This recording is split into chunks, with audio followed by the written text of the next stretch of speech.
नमस्ते, प्रणाम, हार्दिक अभिनंदन। आप सुन रहे हैं सूत जी बोले। इस वाचक कन्या का नाम इशिता है और शुरू करने से पहले मैं आपको अपने बारे में एक छोटी सी बात बता दूं कि मैं हूं कृष्ण नगरी मथुरा से। तो एक कॉन्वर्जेशन में बिना ब्रज भाषा का उपयोग करे बिना मैं रह नहीं सकती। तो अगर उस पॉइंट ऑफ टाइम पे तुम्हारे कछु पल्ले ना पड़ रहा है तो प्लीज़ रेड कारपेट का फैशन समझकर आगे बढ़ जाना। अब हम हैं 24 साल के और 24 साल में हमको आता है बुलावा कि बस बहुत हो गई तुम्हारी कॉर्पोरेट जॉब, छोड़ो और वैदिक साहित्य के प्रचार में लग जाओ। तो हम भी लग गए बहुत जोश से। हमने पेंटिंग बनाई, वेबसाइट बनाई, हैम्पर बनाए। बट दिक्कत बस इतनी रह गई कि सब है ना वो पिक्चर्स देखते देखते रह जाते थे। वो जो डिस्क्रिप्शन के 3 डॉट में सारा जो ज्ञान था ना वो पहुंच नहीं रहा था लोगों तक। तो हम बहुत परेशान कि ये सब ज्ञान के पीछे हम ये कर रहे हैं और लोगों तक पहुंच भी नहीं रहा। तो हम पहुंचे गूगल के पास। हमने गूगल से बोला कि भाई ऐसी ऐसी बात है, कोई एफिशिएंट तरीका बताओ। गूगल ने सजेस्ट किया कि आजकल वीडियो पॉडकास्ट नाम की चीज़ बहुत इन है, तो तुम ट्राई कर लो, तुम्हारी दाल वहाँ पे गल जाए तो हम भी आ गए यहाँ पे पीछे पीछे लेकर। सूजी बोले, एक समय की बात है कि एक ब्राह्मण माँ और क्षत्रिय पिता के घर में एक बालक का जन्म होता है। अब क्योंकि ये द्वापर युग की कहानी है तो तब इंटरकास्ट मैरिजेस इतनी इन नहीं हुआ करती थी। तो इस बेचारे से बच्चे को कैटेगराइज कर देते हैं सूत कुल में। बट इस बालक के बारे में एक बहुत ही इंटरेस्टिंग बात थी कि जब भी ये कॉन्वर्जेशन करता था, कोई रैंडम बात बोलता था, तो सुनने वाले का रोम रोम खिल उठता था। वो इतना प्रसन्न हो जाता था अंदर से कि अल्टीमेटली इस बालक का नाम ही रोमहर्षण पड़ गया। अब उनको एक्स्ट्रा ऑर्डिनरी होने की वजह से थोड़ी सी रिस्पेक्ट भी मिलती थी, पर सूतकुल में होने की वजह से शेड भी मिलता था। बट मैंने ये अपना पहला एपिसोड है ना इस बिटर सी इन्फॉर्मेशन को कन्वे करने के लिए नहीं बनाया।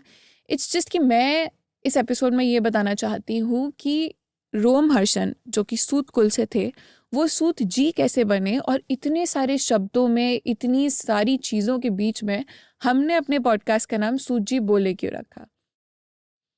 तो रोमहर्षण की जिंदगी में आगे बढ़ने से पहले एक छोटा सा डिटूर लेते हैं। सतयुग, त्रेता युग, द्वापर युग और कलयुग, ये 4 युग मिलकर एक कल्प बनाते हैं। और हर कल्प के द्वापर युग में विष्णु जी वेद व्यास की फॉर्म रखकर जितने भी वेद हैं, पुराण हैं, महापुराण हैं, उनको बनाते हैं। तो बेसिकली वेद व्यास एक पदवी है, एक पोजीशन है जो हर द्वापर युग में चेंज होती है। इस रेपिटेटिंग ये कल्प वाली चीज़ से मुझे रामायण की एक स्टोरी याद आती है कि जब राम जी को ज्ञात होता है कि उनके अवतार का एंड होने वाला होता है, तो वो यमराज को बुलाते हैं कि चलते हैं अब तो क्या। तो राम जी को ये भी पता था साथ में कि हनुमान जी उनके साथ हैं, तो वो उन्हें ऐसे वैसे तो जाने नहीं देंगे ऑब्वियसली। तो राम जी थोड़ा सा सोच विचार करके अपनी मुद्रिका अपने हाथ से उतारते हैं, अपनी अंगूठी, और ज़मीन की एक दरार में डाल देते हैं। और वो हनुमान जी को बुलाते हैं कि पवन पुत्र, तुम तो अष्ट सिद्धि के दाता हो, छोटा सा अपना रूप रख लो और इस दरार में जाके मेरी अंगूठी ले आओ। हनुमान जी कूद पड़ते हैं दरार के अंदर छोटा सा रूप रखकर। अब जैसे ही वो उस दरार के अंदर जाते हैं, वो पहुंच जाते हैं नागलोक, और वहाँ पे उनको मिलते हैं वासुकी। तो वो वासुकी से डायरेक्टली जाके बोलते हैं कि भाई ऐसी ऐसी बात है, राम जी ने मुझे भेजा है, मुझे उनकी अंगूठी चाहिए। तो वासुकी बिना कुछ एक्सप्रेशन दिए ना उनको लेके जाते हैं एक मुद्रिका की पर्वत की तरफ।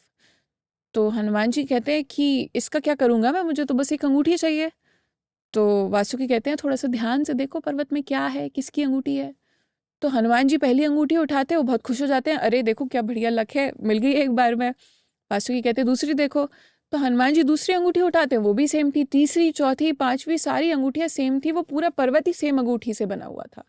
तो हनुमान जी बहुत कंफ्यूज होकर वासुकी की तरफ देखते हैं कि ये क्या हो रहा है, मैं तो एक ही अंगूठी की तलाश में आया था और असली वाली कैसी है मैं कैसे बताऊं।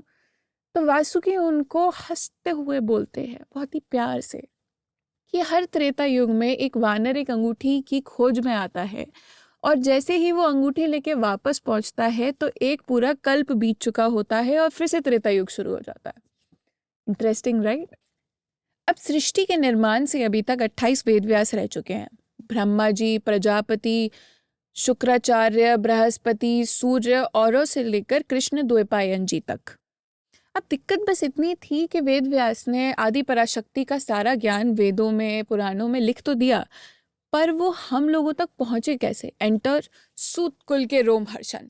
अब वेद व्यास साक्षात ज्ञान का भंडार होते हुए थोड़े से चिल थे, तो उनको कर्म और ज्ञान में ज़्यादा विश्वास था। इस वजह से उन्होंने सूत कुल के रोमहर्षण को अपना शिष्य बनाया और उनको सूत जी की पदवी दी। अब सूत जी बन गए नवदा भक्ति के अल्टीमेट आइकन। सूत जी ने जाकर सत्संग करना शुरू किया, वेद व्यास का दिया हुआ ज्ञान जो कि आदि पराशक्ति की व्याख्या थी सबको बताना शुरू किया, और वो एक तरीके से एक डोर बन गए जो कि आदि पराशक्ति के ज्ञान को नॉर्मल मनुष्य तक, नॉर्मल ह्यूमंस तक पहुंचाते हैं। और वो आगे जाके उनके नाम का एक्चुअल मतलब बन गया। सूत कुल मतलब एक इंटरकास्ट मैरिज जो पुराने टाइम में हुई थी वो तो सब भूल गए, पर सूत एक धागा बन गया जो कि हमें शक्ति से जोड़ने लगा।